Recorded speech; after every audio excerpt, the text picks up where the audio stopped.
NFTs or non-fungible tokens are taking the world by storm at the moment. In this video I'm going to give you my analysis of NFTs and we're going to buy some live.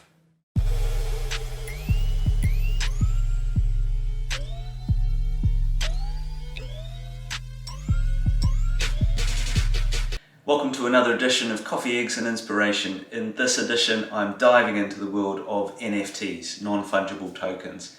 Now, unless you've been living under a rock for the last few years, you've probably heard of cryptocurrency.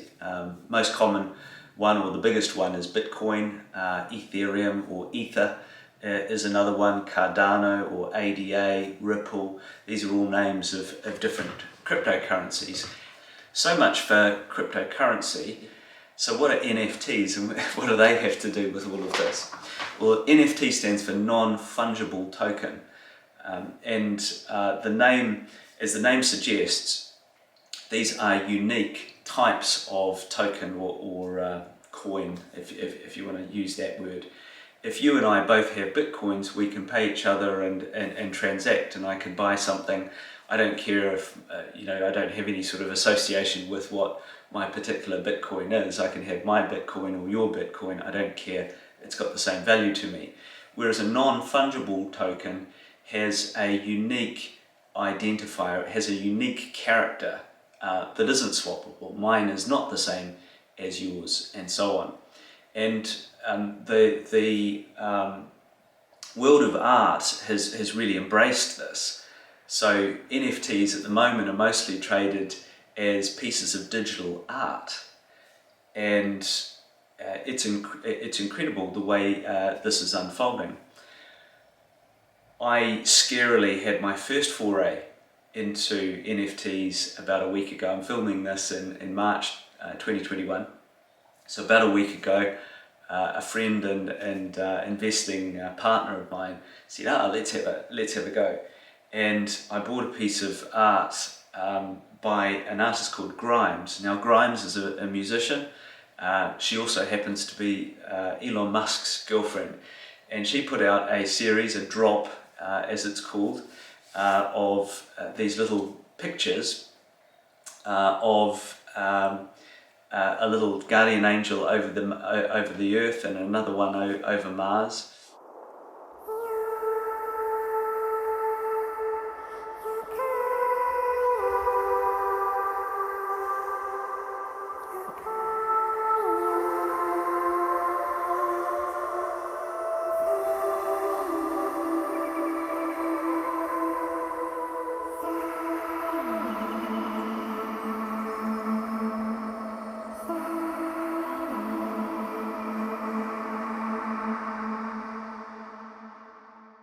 And there were two ways of buying this. You could just buy the art itself, either the Earth or Mars, or for a separate collection she had, sort of that looked and felt a bit similar, you could bid to effectively enter a draw to be allocated one. So I bid. It was about $20 per bid. I bid for a few of these pieces. Sadly, didn't end up with one of them, but I got one of the Mars pieces. And then what's interesting after that is that these pieces become available on a secondary market. Now Grimes, in the drop she did earlier in the week, through a gateway called an application called Nifty Gateway, the drop or the auction sort of happens, not an auction really, but a small window of selling happened over about a 20-minute period. So it's very limited. You have to be online at the time, you have to bid. It's very exciting, nerve-wracking, all of that. In the space of 20 minutes she sold the equivalent of $5.8 million worth. So for example, on the Mars piece there's 388 versions of this. Think of it like a sort of limited edition print run, digital print run of this Mars, and I think there's 300 and something of the Earth one, and that's it. That's all that's going to be created in the world, and they become collectibles for that reason, and then they enter the secondary market. And some of these are already selling for 20-30% more. I hope the price will continue going up beyond that. And what's really interesting is that when it sells again on the secondary market, the original artist also gets a cut of that, as she did in the initial sale. So that's very interesting for the art world, because it means that unique expressions of creativity can be protected, B, sort of identified indefinitely and traced through an ownership chain, and 3, it means that, did I see A, B, and then 3? 1, 2, and 3. Anyway, the third thing is that they can then be rewarded on an ongoing basis for their original creation, which is a great way of rewarding artistic expression. Now, this is a big deal for the art world, but it's now also starting to get expressed in the music world. Now, I happen to have some experience in the music world. I set up a music label, in fact, and I've learned really the hard way how this new world works. Although music these days is produced, distributed, and largely consumed digitally, the back end really hasn't caught up. The way that music is tracked and the rights and royalties are sort of divided out between the people who contribute to a piece of music is very archaic, in my opinion. It hasn't really caught up. There's lots of sort of royalties agencies around the world, and some of them operate with spreadsheets to try and keep track of where music is being played and how frequently. Ever since streaming came along, Napster, I think, was the first version of it, which was really a way of file stealing or music stealing, at least in its first manifestation, back in early 2000s. So this sort of wave of digitization of music has been underway for the better part of 20 years.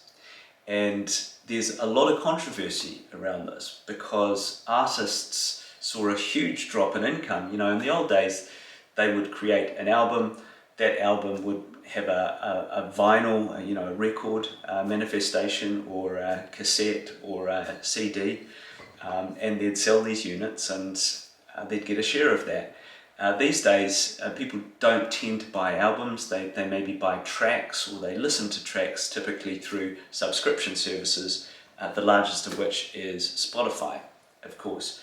And to put it in context, although big artists, obviously get rewarded very handsomely from the streams of their music, there's an awfully big torso and tail in the music industry, and they don't get much at all. So my artist, we released an album in 2020.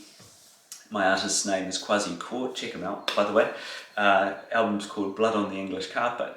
And although it's early days, it's just a few months old still, we've had about 60,000 streams on Spotify. Now, to put this in context, the royalties attached to 60,000 streams is about £120. So unless you're Taylor Swift or Stormzy or Ed Sheeran, one of these very big bands getting hundreds and hundreds of millions of streams, the income from streaming is really quite minimal.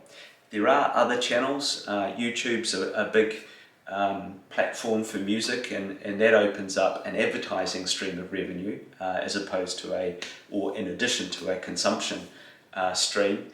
And again, if you're getting millions and millions of views on YouTube, that can add up. It can be a good source of income.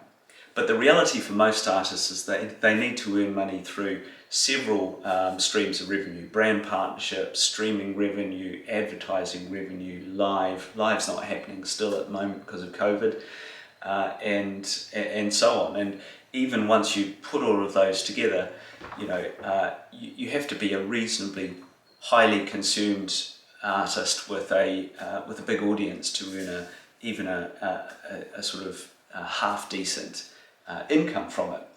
So the world of NFT comes along, right? And this is now opening up new possibilities where, it's not just an art as in a visual piece of art you can attach to an NFT. You can attach an album or a track to it as well. And we see the early signs of this happening. Right now, Kings of Leon is releasing an album over NFT, and it's going to be open for a limited period of time. The drop is open today, and you can bid and buy this album for the Ethereum equivalent of about $50 or $60 US. And that gives you effectively a collectible. I mean, obviously you get the music, or I'm hoping you do, because I'm going to buy it in a moment. You get the music, but you get you become an owner of a limited run. It's sort of a bit like having a signed album with a vinyl inside it, I guess, is a reality. So that's a collectible. Obviously I can listen to the album, but I can also trade it and resell it. And if I do that, if it appreciates in value, the Kings of Leon get a cut in that. So they're able to sort of follow that thread through its lifetime. It'll be really interesting to see the difference between what Kings of Leon would receive from a streaming point of view and different avenues of revenue creation versus what they get from this initial drop and then subsequent drops of their music. I don't fully understand or sort of know where this is all going. I don't think anyone really does at the moment because it's such early days, but I have a feeling there's something big here. There's something big and important that's happening in the art world and the music world. So with that, I'm going to get started and we're going to buy some live. So the first thing to note is this release by Kings of Leon is powered by Yellowheart. I guess this is the platform that made it all happen. You see the auction is open at the moment. It's got 14 hours, 8 minutes and 10 seconds to go. So you see the closing window. And here's some information about the drop. So own a piece of history with Kings of Leon's NFT album drop, the first of its kind. So it's the first album ever to drop over NFT. So there you see the album. It's on sale for 0.035 Ether, which is approximately $58.62. I think, touch wood, everything's ready. So let's give this a go.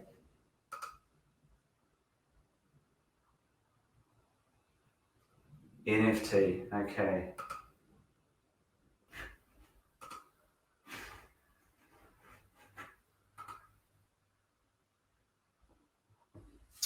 Okay, so the transaction has started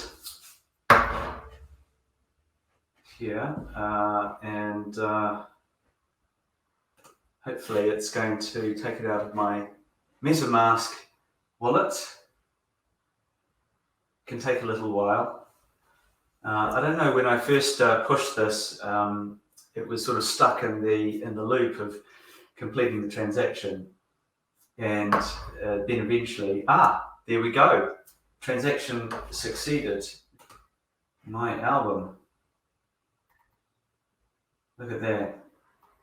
So have a look here, just to the left. So what comes with the NFT? Digital album download, limited edition NFT Golden Eye vinyl, and digital collectible album. Okay, so we're downloading Kings of Leon. Let's have a look here.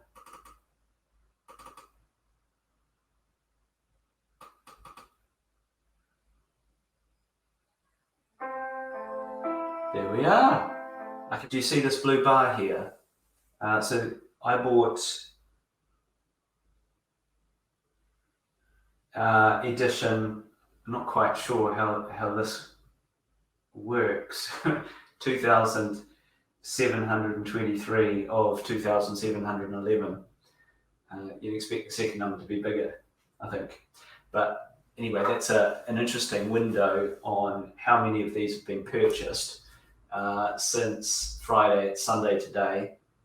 So they've been on sale for a couple of days, to a bit, and 2,723 times it was about $58. So far, that's worth $158,000 to Kings of Leon, which I'm sure would be higher than what they would have got, through a streaming equivalent, at least after 2 days. Well, I'm now the proud owner of a Kings of Leon album. It's called When You See Yourself, and the release was called NFT Yourself, non-fungible token yourself. I want to step through what I've just done because this will come out as a short video, but it's important to understand exactly everything that goes into it. It's almost 1 in the afternoon. I started this about 3 hours ago at about 10 a.m. and I have set up an OpenSea account. I have set up a MetaMask wallet, which is over here on this screen. Here's my OpenSea account here. I found all of this through Yellowheart, which has sort of hosted it, and that's where you go after you buy the album to get the physical physical delivery of the album and its art. In order to set up the wallet, I had I think 3 attempts at buying with fiat currency, that's normal sort of cash money, the ether that I needed. That triggered a fraud alert, so I had my bank on the phone, said no, it's okay, it really is me trying to do that, and eventually I got some money into the wallet. Then I had 1 transaction attempt. I don't think I'd set my OpenSea account up properly at that stage, so somebody's now the proud owner of about $58 of my money. I don't know quite where they went. Let's put that down to user error as opposed to anything more serious. And then the transaction that you will have seen was take 2.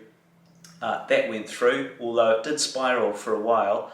Before I got it, I had to sort of close out of it and try it again and close out of it and try it again. I guess that might have been because the blockchain was busy or something, processing transactions.